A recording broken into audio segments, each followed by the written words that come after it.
There's a massive economic shift happening right now that most people aren't paying attention to.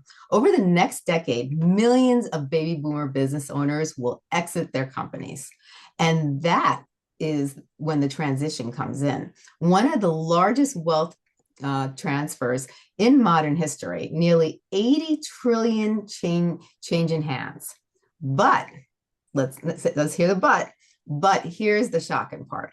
According to research from Forbes and the Exit Planning Institute, about 80% of businesses that go to the market never sell. Think about that. Owners spend decades building their companies, and when the time comes to exit, most can't. Now, today's guest has spent years working directly with entrepreneurs and business owners who are navigating this exact reality. Now, his name is Bobby Mascia, and he is the former and CEO of Greenridge Wealth Planning and Mascia Capital Group, and he is a leader in finance. So today we're going to listen to Bobby as he helps us. He's also, I want to mention before we begin, he's also the author of Unchained, a book that explores how entrepreneurs can create real financial independence and freedom beyond their business. So Bobby, let's start with the big question. I just want to get right into it. All Why right. you like that? I just get right into it. Love Why it. did you write Unchained? And why is this message so important to you now?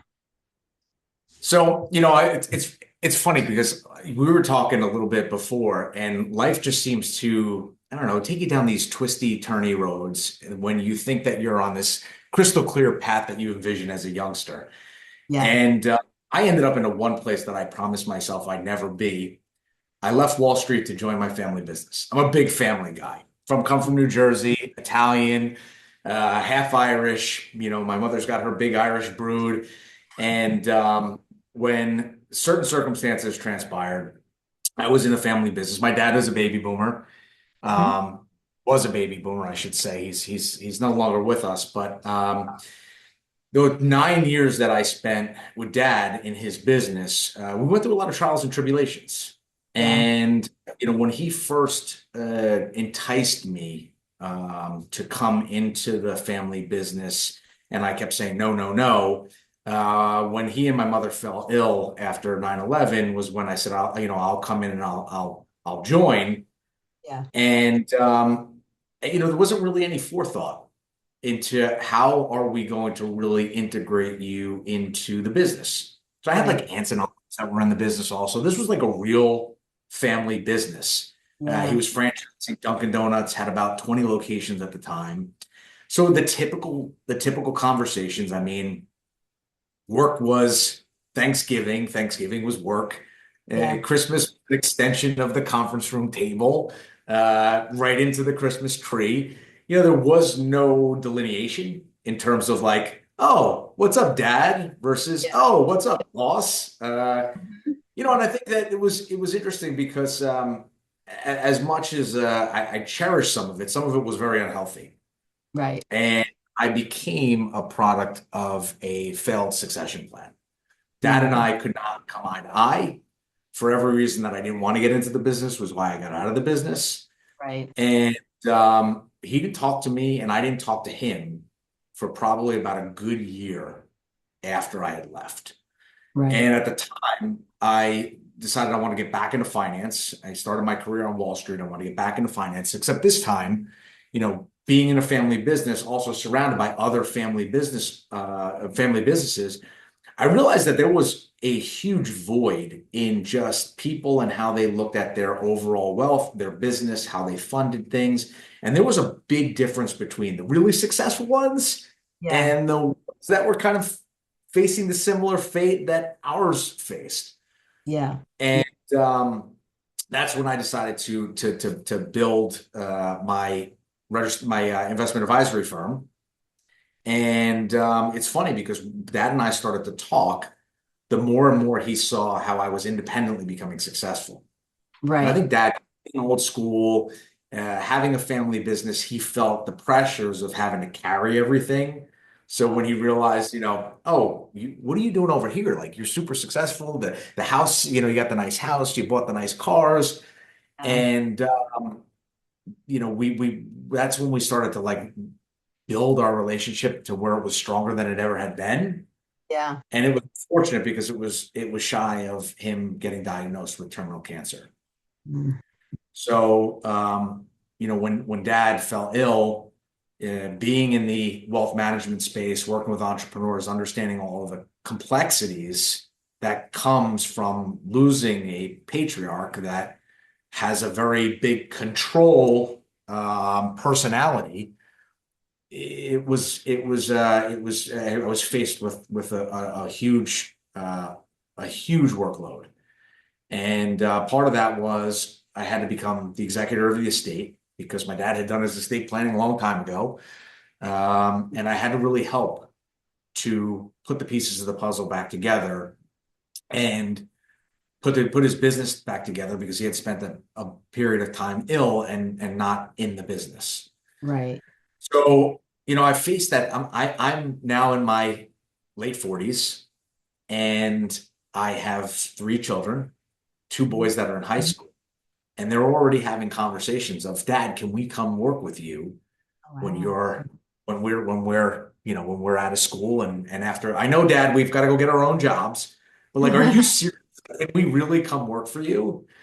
So I think that there's a lot of families that whether or not you're dealing in that big transfer of wealth, that $80 trillion, the 3 million businesses that are going to be transferring, Right. or you're thinking about it as, do I want my kids in my business? Do my kids want to be in the business? Are they coming in for the right reasons? There's a lot of help that people need and a lot of direction that people need. So when I decided to write that book, it came right on the heels of my dad being gone for a year, the successful continuation of my business that continued to grow, as well as the reorganization, the restructure, and the revitalization that I was able to bring to his business. And I was like, I need to share my story. So the Right. book is a memoir with a lot of business embedded into it, Yeah. lessons embedded into it, because that was my goal. I wanted to help people. I love that. Now, a lot of people dream of starting businesses because they want freedom, freedom of time, freedom of money, freedom of control. But what actually happens is the opposite. Many entrepreneurs become completely tied into their business that they build. The income depends on it, the identity depends on it, their future depends on it. Bobby, what does this, why does this happen so many times?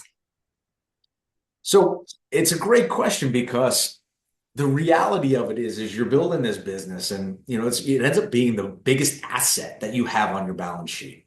Yeah. And people have visions of like maybe they have visions of selling it at some point, maybe they don't, maybe they know what the value is at some point, but really the end of that story is the value is going to be directly tied to the transferability, your ability to kind of sell it and not have to be part of the equation in that sale.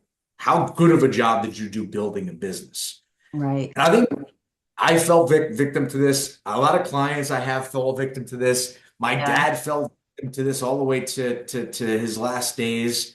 Is you build this thing that becomes like your baby, Yeah. and you become the butcher, the baker, and the candlestick maker a day one. And Yeah. Angela Duckworth will tell you, the number one success trait that business owners have is grit. And I think business owners wear that grit like a badge of honor. Yeah. And nobody can do it better than them. And anybody who comes on board as a support staff to the ship that you're steering. Yeah. Problem with that is you can never unchain yourself. Unchained. We're coming back to the podcast. We're coming back to the book. You can't unchain yourself to the business from the business. So you become that business. Yeah. And you also become the hindrance in selling because of the lack of transferability. So, Right. there's an interesting dynamic shift that when you're focused on the mindset of where you are and where you want to go, and Right. that dynamic shift is working and having that grit in the business, Yeah. being the heroics that keeps it afloat, to Yeah. how do you start transfer some of that and delegate those out. So now your heroics and your grit are working on the business instead of in the business. That'll Right. then give you the opportunity to grow, and then you start putting the right leadership in place, and then you have a path where you don't feel like you're unchained, and you're able to get that income from the business without having it be so active and a little bit more passive. Does that make Right. sense? That makes a lot of sense. Yeah. Now, why do so many successful entrepreneurs become financially and emotionally chained to their companies? It's pride, it's ego. We all have ego, male, woman, doesn't matter what race, doesn't matter what gender. Yeah. You build something that you have a ton of pride in. And it's not Right. everybody. You see the ones, the small percentage of the people who say, like, it's not about me. Yeah. But they also is the good group of people who are just really good at what they do. Yeah. They're just really good at their trade, their profession, and they build the business to support them because they want to continue to do what they love. Yeah. And when you're focusing on being that end all be all, you're not really building a business. You're not really, for all intents and purposes, an entrepreneur. You're kind of like a business person that just does something really well. The Hmm. business person that wants to own that business, that doesn't want to feel unchained, like they bought themselves a job, has to figure out how do they get themselves out of that day to day, and how do they put somebody that they could trust that's going to do the job to take over that trade. And for Right. some business, they don't want that. They want to be almost the employee that has the flexibility and ego of ownership, but doesn't feel like they can lose their job at any point because they've got control of their own destiny. But that Yeah. also comes with limitations, and there's nothing wrong with it. It's just you tend to find yourself a little bit more tied to it. I hear from so many business owners, they say to me, well, nobody can do it like I do it. If I don't do it, it doesn't get done right. That may be true.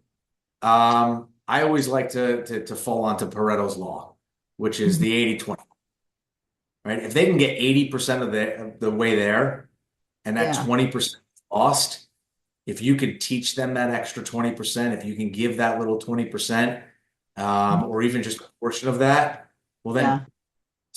it's still gonna get done, and you're building the right people to think like you, to work like you. And yeah, I mean that feeling of like I the only one who can do it. Yeah. Because sometimes you gotta look at yourself in the mirror and say, really, is that true? Am I really the only one who can get this done? Or can Yeah. I get some 80% of it off of my plate so I don't have to be the only one who can get it done? Right, exactly. Now let's talk about the statistics. 80% of businesses that go to market don't sell. And that's an incredibly high number. So why does that happen? It's for a number of reasons. I think number one is they're just not prepared. Hmm. Prepared meaning they don't have their accounting in order. They don't know what their business is worth. They don't Hmm. have their employees aren't really structured. Maybe they don't have the right contracts in place. Um, Sometimes it's they don't know what the value of their business is, and they go through the process. Yeah. And as these things get uncovered, the purchaser starts to whittle away at the price. Yeah. Um, and sometimes people go like, I'm just not going to sell it. Right.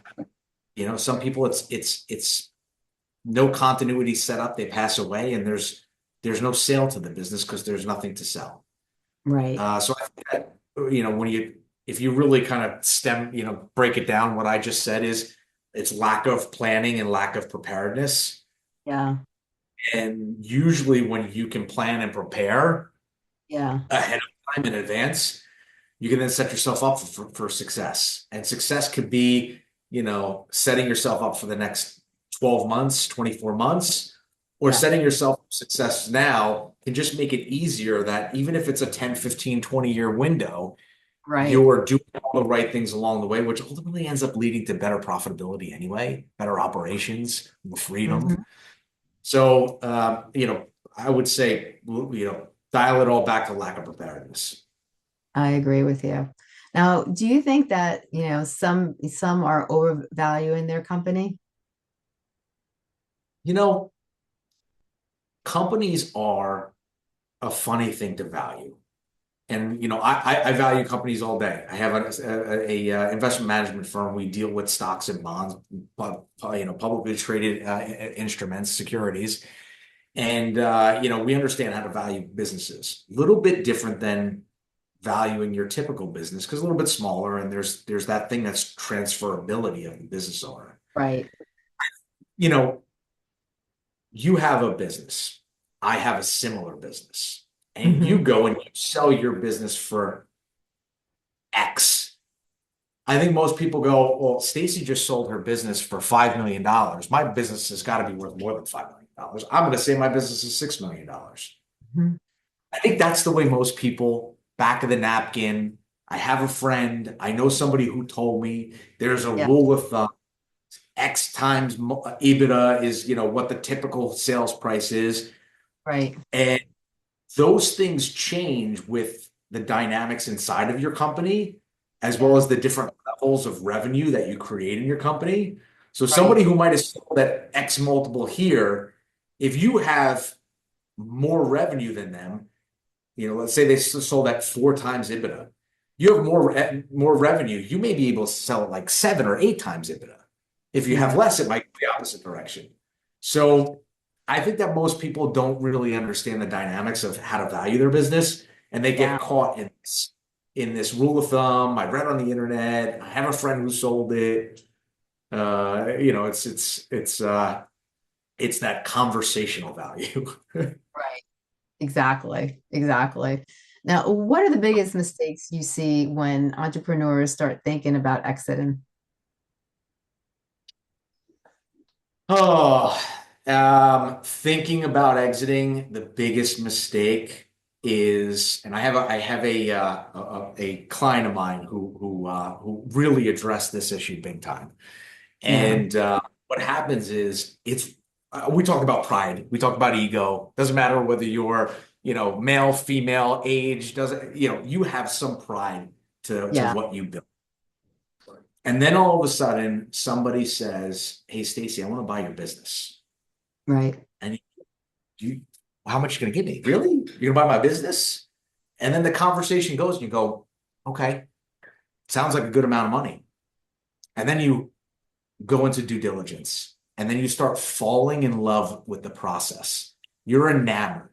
People are asking you for these values. You're talking to different people. You got to call up your professionals. You got to build your team. And all of a sudden, the thing that you should have your eye on and watching and making sure that you're keeping your house in order, which is your business, you take your eye off because you're so excited about this. I had a client who took a 8.5 by 11 piece of paper and he wrote, "Run your effing business." And he put it right on his computer screen. So every day he would come into the office and he'd go, I can't get distracted. I got to run my business. That stuff can happen in the background. I'm going to hire some people. I got my deal team. They're going to put it together, but I got to run my business. And I think that's one of the biggest, besides the fact of like not being ready. Everybody hears about, the books that don't necessarily equal what the truth of the story is, whether it's I'm trying to avoid taxes, or we just bought this to avoid taxes, or, we have it, in an antiquated system and we don't really track that or this or the other thing. Those are all basic mistakes that I think you can kind of put your finger on, hire somebody, have them come in and clean it up. But really the biggest mistake is losing focus of actually running the thing day to day. That's going to ultimately because you have to also feel empowered that when the deal doesn't work, you got to be able to pull the plug. Right. And what happens to those people also, as they get enamored and the seller starts to whittle away at certain things, they get tired and they go, I just fell in love with the idea that I'm going to sell this business and this isn't going to work out. I'm going to get stuck having to run this thing for who knows how much longer. Right. And then they go, you know what? Just give me whatever you're going to give me because I got to get out of here. I'm done. Yeah. It's sad. It is sad. Definitely is. Over the next decade, we're going to be seeing millions of business owners, transition their companies. That creates both opportunity and risk. So, what should entrepreneurs understand about the coming shift? You know, if you just look at where we are right now, in 2030, we've got two tides that are going to be colliding into one another. Yeah, You have every baby boomer is going to be over the age of 65, right? Your yeah, traditional retirement age.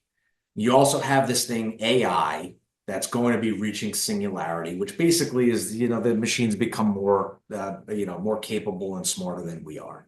That's the mhm, forecast. That number keeps moving close. That date keeps moving closer and closer as AI starts to become a little bit more, integrated into what it is that we're doing. But I still think that there's some time that we have to get through that.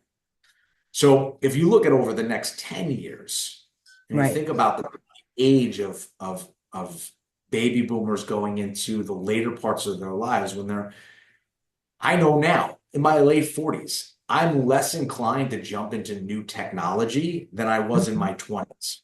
right. My mother, it took her about a half of a decade just to become proficient with her iPhone. Mhm, You have AI now that's going to change the landscape of how most business owners are going to have to work and incorporate in order to maintain their value, in order to maintain their lifestyle. yeah, And if they don't start to think about that now, how they're going to incorporate that, or they don't start thinking about the continuity or yeah, preparing themselves to sell or putting the target out there of where they need their business to be from a value perspective in order to get out and live the life that they want to live, if they're not placing those foundational pieces in place, yeah, the unfortunate part about it is this younger generation is going to eat their lunch. yeah, And the next 10 years, that could be pretty dramatic. And I yes, always like to say, you go into a negotiation and you'll hear, a good negotiation, nobody, nobody walks away from the table happy. But the yeah, reality of it is you have two really good people, the buyer and the seller, who come together and they're trying to create a yeah, win-win scenario. That win-win scenario is the perfect opportunity to kind of like say, okay, I made some money, you're going to make some money, and let's continue to drive this thing forward. yeah, You're going to have a lot of win-lose scenarios, and those are never fun to go through. right. It's so So, true. and I'm hoping that, 2036, our goal is to help 1,000 business owners become exit ready. And Oh, exit yeah, ready to like, I'm going to sell my business tomorrow. It means whether or not you're selling it tomorrow or 10 years from now, your business is the most profitable, the most efficient, and is going to the highest value that you can attain. So that this way, when somebody comes in to write the check, that business becomes less of a transferable nightmare for the purchaser, and yeah. it becomes a higher check value in your pocket. Right. Exactly. Now, this is when things get practical. So if someone is listening who owns a business today, like what should they start doing now to make sure that their company actually has value behind them? So number one so we have this 12 modular program, and Hmm. it starts with understanding your business. So if you know what the value of your business needs to be, or what the value of your business is rather, and what are the key metrics that move it. So what inside is really going to change the value if you focus on these couple of driving metrics. Yeah. Uh, then you're looking at, how do I get my business ready? You also have to understand on a personal side, what do I need my business to be worth in order to live the life that I always envision living? So going through Yes. some financial planning, that gap analysis of what it's worth today versus what I need it to be worth. Yeah, that's the plan. That's the foundational plan that you Right. have to put together. So, we use the multiple of EBITDA. It Hmm. could be your value gap is just adding a little bit more revenue because that multiple of EBITDA will get you to that exit value sooner. But if Right. you don't play that game of really informing yourself of where you are, where you need to be, and what are the driving metrics that are going to get you there, Yeah. then you're just going to be sitting in the dark, hoping that everything is going to come out rosy and shiny and perfect. Right.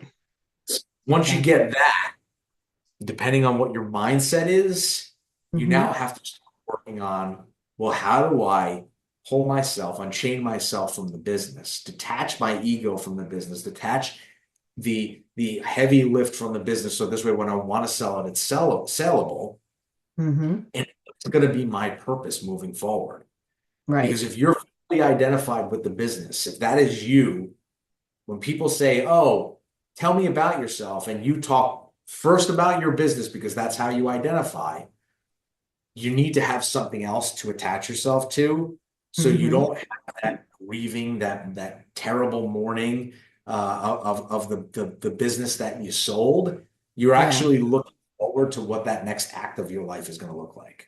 Right. And that could be exciting and scary at the same time, Yeah. but there's a process that we put people through for a reason. And the process is we are all emotional beings, whether or not you're stoic and you're a hard ass and there's still emotions inside of you because you're a human being.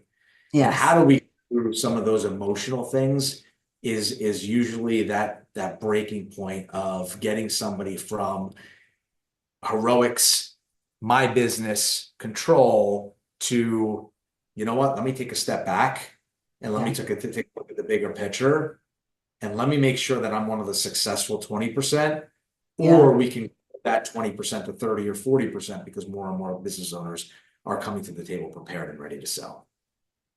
Yeah. I like that a lot. Now, what are the foundational elements that turn a business into a transferable asset instead of just, a demanding job? It's really going to be how do you delegate and elevate Mhm. and building the team or the resources around you because you may not necessarily have to hire somebody, you may have to incorporate a new process or a new software Right. or something that you're detaching yourself from. Yes. And the more that you build that infrastructure Hmm. and the more that you can put some trust, accountability, you can go through the process of pulling yourself out to work on the business instead of in the business, the more you're getting out of that lack of transferability situation where the valuations start to get depressed, or you Right. start to get depressed because now you're starting to work on the fun stuff also of Yeah. building. Uh, So, I think that it's really about those things. And then your success metrics could be anything from, managing certain costs. So I know, like for us, the more assets we bring in, and the more assets that we have, where we're balancing the workload per employee, the better service our clients are getting, and we've got a whole metric of okay, as we grow, this is when we have to add. right. For my Dunkin' Donut franchises, it's managing our labor and our food. And Right. that ultimately transfers to our bottom line. So Hmm. managing those metrics. To my manufacturing facility that I own, it's about economies of scale and efficiency arc. It's Right. about producing the right amount so that this way we're reaching our profitability because we cover our overhead Yeah. that's fixed and the rest becomes more of a variable that the more we do, the better we get to a certain point when then we have to add more overhead. So each business has its own driver. Each Yeah.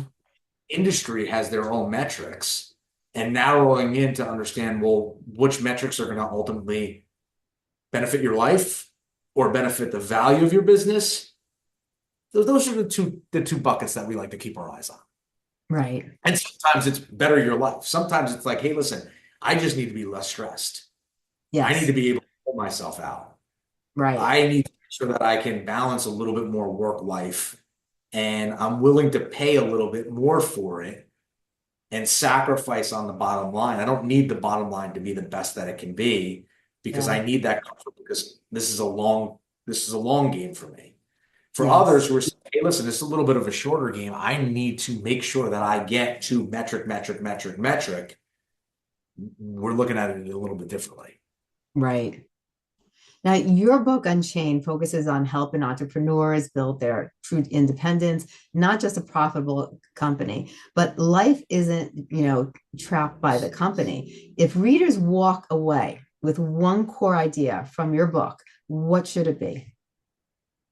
So this is really a memoir about my experience of going from Wall Street to family business to founding my own firm, dealing with my father's illness, Yeah, coming back, reorganizing it, and then all of the little stories in between of clients and client situations that resonate with certain ideas in the book that you can bring home and relate it back to the things that you are doing or right. or you're thinking about. The Yeah, one quick thing that I would say is family, if you have family in the yeah, business, out business, whatever it looks like. But most likely, if we're talking about more often, we're talking about family that's tied to the business, is yeah, really understanding that when you have open conversations with people, you have to understand which hat you're wearing. yeah. So my father, my father wore the hat of dad. He wore the hat of CEO. He wore Hmm. the hat of brother, husband, and owner. Yeah, Most people, they have three hats: their ownership hat, their role in the business, and then their personal hat. right.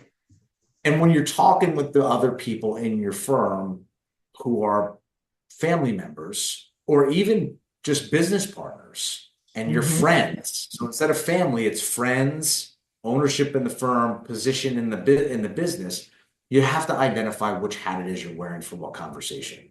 Because if you Right. decide to wear all hats to all conversations, you start to muddle up the message, and Yeah. that's when resentment and anxiety and the real angst starts to get baked into the equation. It's a lot different if I said to you, Stacey, let's say we're brother and sister, Hmm. and we have a business and we're 50-50 partners. Right. And you're really good at running the business. You're the CEO. Right. I'm the head of marketing. Still important, but I don't run the business. And we Hmm. get in and I start saying, hey, I want to do this. And you say, doesn't make sense. It's not going to what our goal is for the business. Well, you can't tell me what I can do, can and can't do. We're 50-50 owners. Right. I go, well, yeah, we're 50-50 owners, but I'm the CEO of the firm and we should be having conversation as CEO of the firm and marketing. This is the same crap you did to me when we were growing up. This is how you treated me and blah, blah, blah, blah, blah, blah, blah, blah, blah. And now, whoa, we just blew up the pot. We conflated all three hats in one conversation, Yeah. and there's nothing good coming out of that conversation. No. Versus if we say, hey, listen, I have an idea. Can we wear the hat of employees? Or you say, hey, what hat are we wearing? Am I Right. CEO? Are you marketing? And are you pitching this to me? What are we doing? Yeah, yeah, yeah. I'm Right. going to pitch this. You're the CEO. And then you can say, hey, listen, I really get it. I think it's great. But the budget that we have and the direction that we're going in Hmm. is not really, these two are in alignment. And then I Yeah. could say, come on, we're 50-50. It's my money too. And you say, wait, time out. This is a separate conversation. Yeah. We're talking as CEO and as marketing. So let's have this conversation. If you want to have conversations as partners, we're going to Yeah. then stop the conversation and we're going to have that at another time Right. uh, to avoid that conflation. So I think Yeah. that if you can, one thing from the book, how to communicate with one another, usually I say there's two really important pillars in life: communication and transparency. And as Yeah. long as you're doing those two, relationships, there's very little that can go wrong. Seldom will you get into disagreement and argument as long Yeah. as you're communicating transparent with one another. Know which hat are you wearing. Right. That's great advice. Now, what does it actually mean to become unchained? So my version of Unchained is I think that we as business owners, with that pride, with that ego, with that no one can do it up but us, the control, we chain ourselves to our business and our business runs us in our time. We're not running it. Yeah. And there's freedom that most business owners want to get from owning that business. They Hmm. don't want to buy themselves a job. Rather, they want to figure out, well, how come that person can go away? They can do this, they can do that, they can show up at their kids' events, but you can't. Yeah. So unchaining yourself is being able to be more like the person who has that freedom that can Yeah. turn it off when they want Mhm. because they've put together and built the infrastructure in their business and they're looking at it as an entrepreneur, not as Yeah. a person really good at what they do who just so happen to open a business. Right. I like that.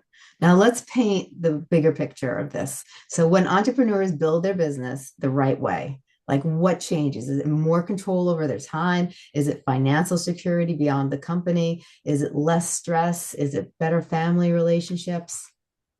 It's really whatever you want it to be because you can't get away if you're gonna start a business, you can't get away from grit. You can't Right. get away from all things to all people. You can't get away from the heroics that get you from startup to actually successful.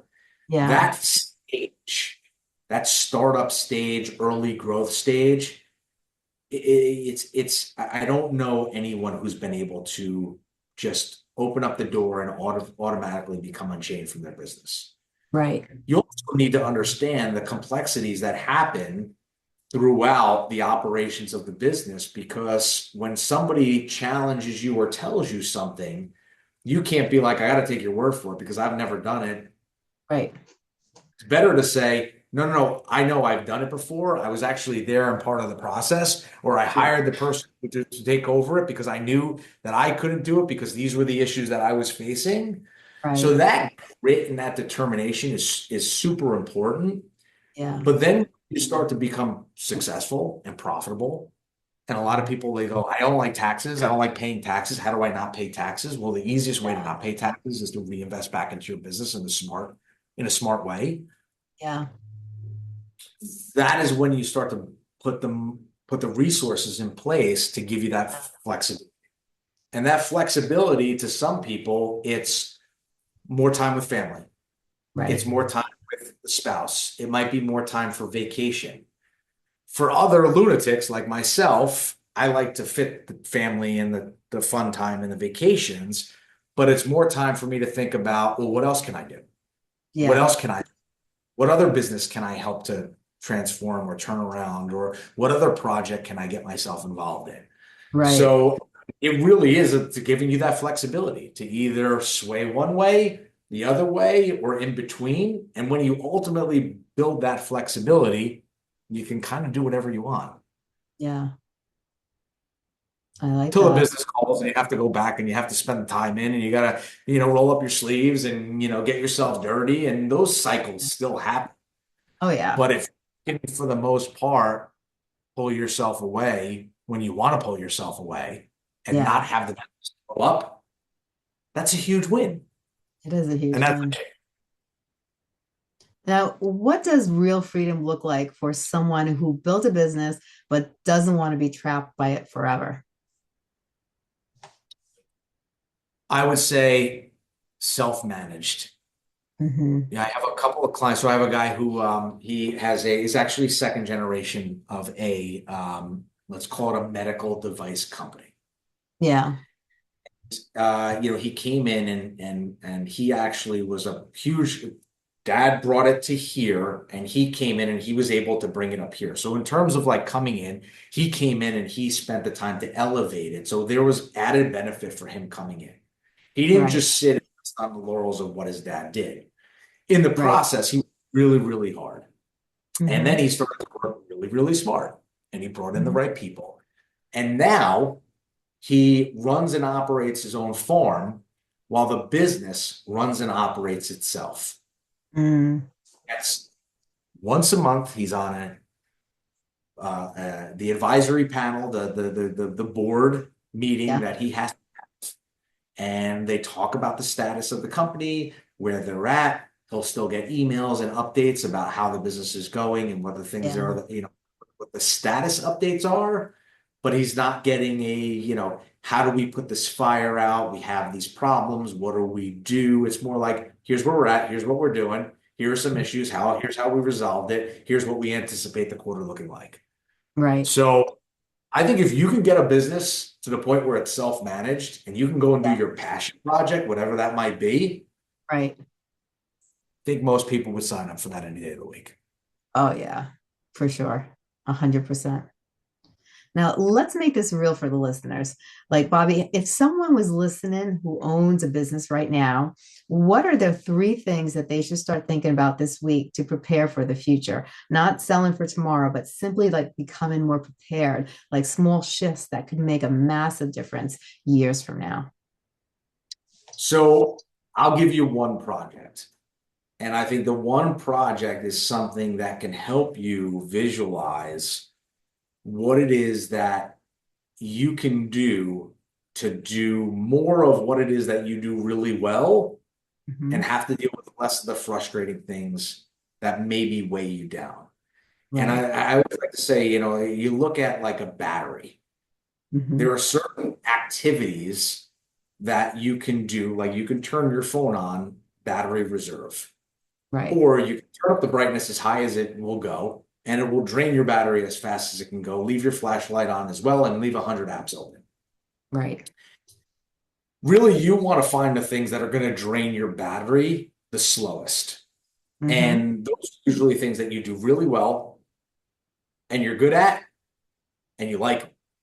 Yeah. So think about the things in two buckets of like, what are things that only I can do? And what are things that other people can do?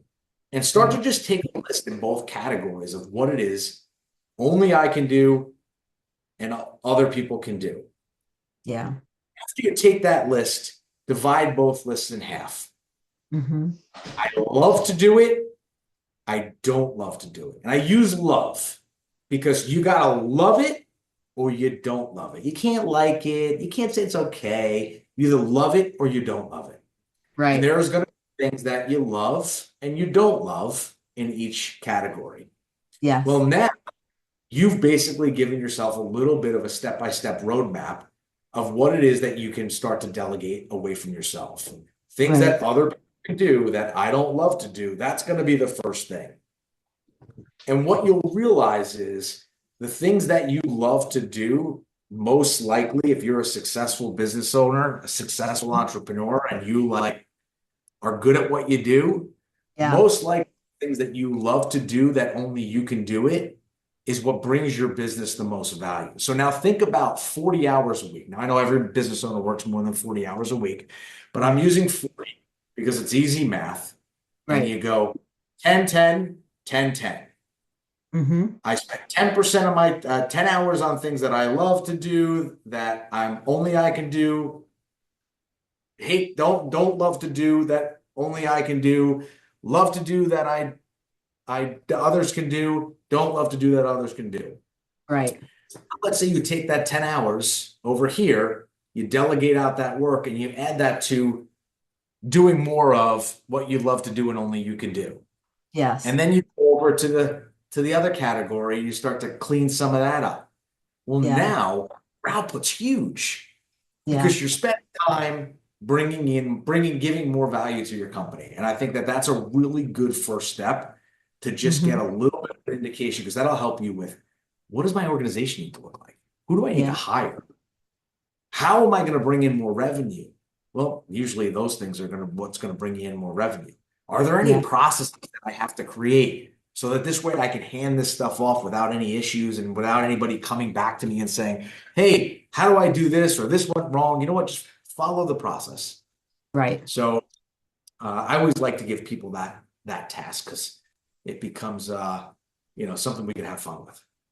Yeah. I like that a lot. I like that a lot. Now, tell us a little about the services you provide and tell us a little about your book, where they can find it. Yeah, so my book is on Amazon. It's Unchained, the raw truth about entrepreneurship, family business, and life balance. So that you find on Amazon. You can go to my website, bobbymascia.com.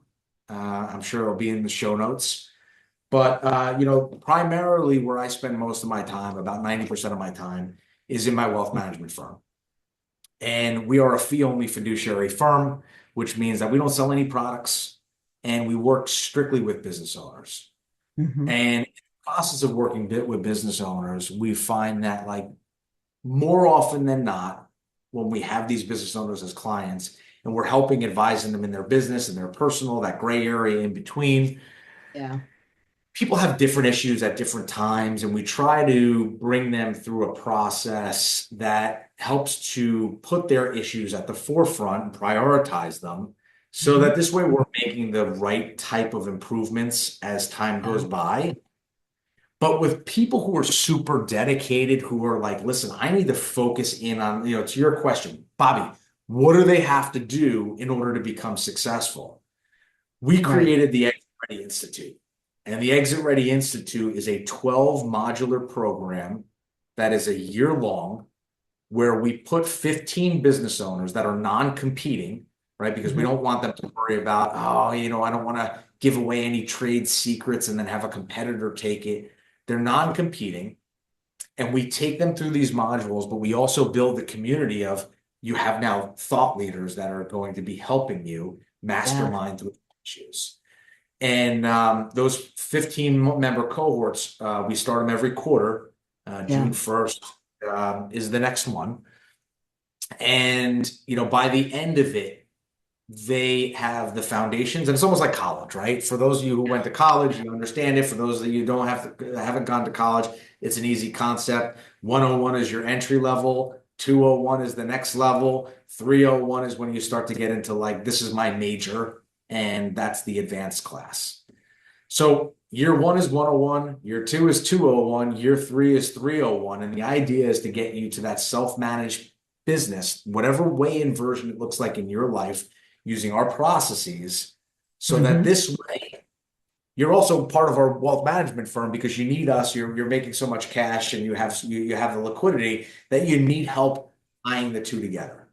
Right. So that's where our passion is. We love having these conversations. We love working through the issues, and we love strategizing to bring people out the other end, Yes. less stress, more success, feeling better about themselves.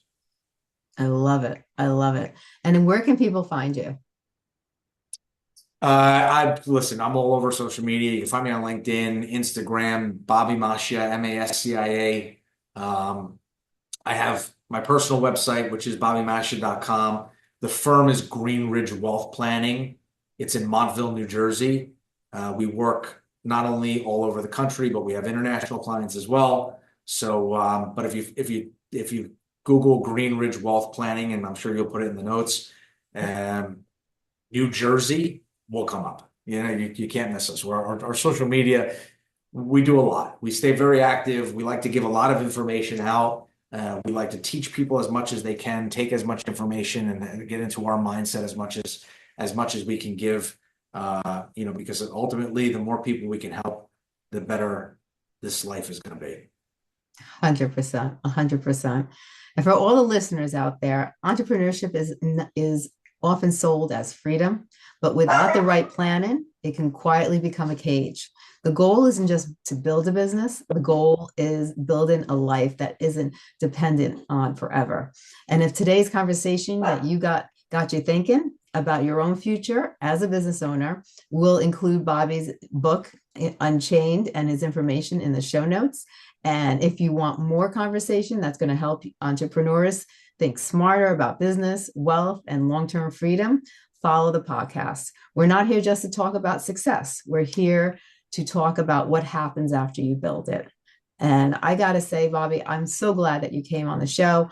I really appreciate you. I appreciate your knowledge. One reason why I really was attracted to having you on the show was because you talked about exit, and so many businesses I see never think about that, and they go about everything else, and then when it's time, either whether they get burnt out or they just want to change roads, or they're just or they're ready to retire, all of a sudden they want to exit and they've never prepared themselves to exit, and then they can't sell their business, and then they're not getting the money that they want, and all these other problems stir up. And it Or really, they're giving it to their kid that doesn't necessarily want it. And Yeah. there's a whole dynamic there too. So it's like, it's crazy, right? It's crazy. Yeah, no, it's crazy. I'm glad you mentioned that because that's true also. And so, you really have to think these things through and so your ideas, your information that you provide in the book is a great resource for for entrepreneurs, startup businesses, regular businesses, companies, for people to just start reading, thinking about, and then working with someone like yourself and start planning. So I thank you so much for being on the show. I appreciate you and everything you've done. So thank you so much. Appreciate you also. This is an amazing show, and I wish you the continued success. This is awesome. Thank you. Oh, thank you. You have a great day.